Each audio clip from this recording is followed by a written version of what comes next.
what the hell did this bus just do that for? Like, you can't make this stuff up. Her dumb ass. Yeah, I'm talking about you. Good morning. So, big news. I'm gonna be going up this week. I was gonna take out with me to get my lashes done, but yesterday I just wasn't feeling it, so I got my lashes filled in yesterday. Taking out with me today though to get my hair done. So right now I'm on my way to Hillsborough County. Y'all already know, which is the next county over from where I stay, to go to the place to do my drug screen. They gotta draw my blood. When they draw your blood, they're looking for titers, and titers are where they draw your blood to see if you have immunity to the disease. And for example, measles, mumps, and rubella, they will draw a rubella titer to see if when you were a kid you got immunized with the MMR, the measles, mumps, and rubella shots, and did your body form an antibody towards it. Also, they're looking for hepatitis B. That is also a immunization that we received as kids. I think if you were 80s baby like me, you had to have it done when you were going to 7th grade. But now they do it while you're a baby, so it's already done. Like, these mother suckers, they ran the red light and left me out here. But anyways, so it's already done when you're a baby. Another thing that's done when you're a baby is varicella. Now, if you're a 90s and 2000s baby, you get shots for. So a lot of people don't know what really all goes into traveling. They think that you just apply for a job and just pick up and go, but no, varicella, which is chicken pox. But us 80s babies, we didn't get shots. We had to get the chicken pox, which now puts us at risk for shingles, but that's a totally different subject. So we have to get they're gonna draw my blood to see if I have immunity or built up antibodies to varicella. I already know I have all these things. I sent her all my records because I work at a major hospital. I've worked at other major health systems and they've done these tests, but this agency that I'm traveling through, they want their own, and quite frankly, it's their money. Go do what y'all want to do. But they're also going to be checking me for nicotine. I don't smoke. Thankfully, I ain't hit no hookahs anytime soon. So recently, so I don't have to worry about testing positive for nicotine. And that's just the crazy thing about it. You know, when we hanging out, you know, having a good day party, and you hit the hookah, you're not even thinking about that that's nicotine. So I could have possibly messed myself up with this job if I would have hit the hookah. Because don't tell it, I don't know how true it is, so don't quote me on it, but smoking a hookah is like smoking 30 packs of cigarettes. Let them tell it, it's so much nicotine in it, girl. I love a good day party on a Sunday with a hookah bar, a hookah lounge. Like, what's more fun? But anyways, what else? Oh, they're gonna do a drug screen. I don't do drugs, I don't smoke, so I'll let those days go. Those are my college years. Let me stop. But yeah, I don't smoke, so all of these things that they got me doing, I have no issue with doing. What I did have an issue with doing, this is the thing about traveling. Most, like, especially right now with COVID, everything is like urgent. They want you to get all this stuff done pronto, right now. Sister girl emails me at 2:15 telling me I need to be at the walk-in clinic by 5 o'clock. Mind you, she got my zip code and she knows that I don't live there.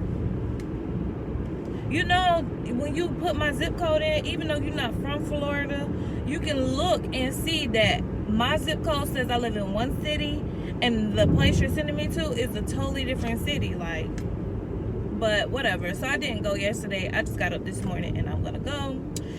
I don't wanna wait on this moment, but I'm starting to question the love that was made. I'm not looking for just anything. Want a love that is based on the truth, not just it. Not hurt my pride if right now you decide that you are not ready to settle down. But if you want my heart, then it's time that you start to act like you're mine in the light of the dark.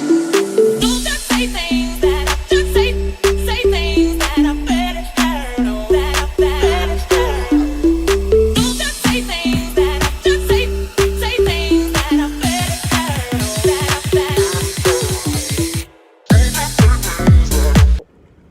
better. Okay, so good morning.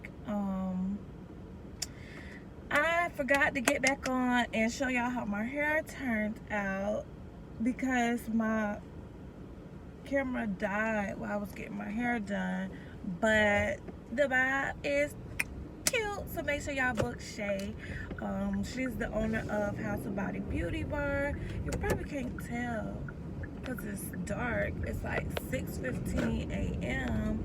and I'm on my way to work, but y'all know the vibes. Y'all can catch the vibes. I'm gonna have to put my hat back on because Rona ain't about to get in this cute ass hair. But anyway, so big news today is like my last day working full time at the hospital that I'm currently working at. I didn't tell my coworkers that I'm not quitting. They think that I quit because I put in my 2 weeks notice, but you have to put your 2 weeks notice in order to go like PRN as needed. But what they call it at my hospital is float pool. I hate that you can't see me. Let's see if I can turn on some lights. They call it float pool. And in order to go float pool, you have to give like your 2 weeks notice because you're changing status. Regardless if that status is from full-time to part-time or full-time to quitting or full-time to PRN. So I had to put in my 2 weeks notice. And because we make our schedule 6 weeks in advance, once I put my 2 weeks notice in, they went in and kind of petty, but they went into the schedule and just crossed my name out, like lined it out. And people are like, oh, where's Christen going? And they were like, oh, she gave her notice. So everybody's like, oh, you're leaving. And I ain't tell them my business because rule 101, never let your left hand know what your right hand is doing. So they don't need to know my business. I'm going to be a stay-at-home mom. Like, that's it. I didn't tell them I quit. The only way they knew that something was changing is because the assistant manager crossed my name out in the book or whatever. So they know I'm not gonna be there. But at the end of the day, like, I don't owe them nothing. We're not friends. We're co-workers. We're not besties. We're not BFFs. They don't wish me well. Not saying that they wish me bad, but they not finna call me. Just like I know when I had COVID, ain't none of them call and check on me, and it don't matter if I get them my number or not because everybody's phone number is in the schedule book. Because if you need somebody to pick up for you, the number's right there for you just to call them, be like, hey, I need you to come, or can you switch me? Or just simply if you're the charge nurse and they're canceling you because you have low census, they gotta call you to give you a heads up. So, or if you're late, they calling you to see where you at. So at the end of the day, it was accessible. So ain't nobody got time for that. Secondly, so I don't know, it's just a bittersweet moment outside of that too. Just because I have been there for like a year and 3 months. I've been there for 15 months.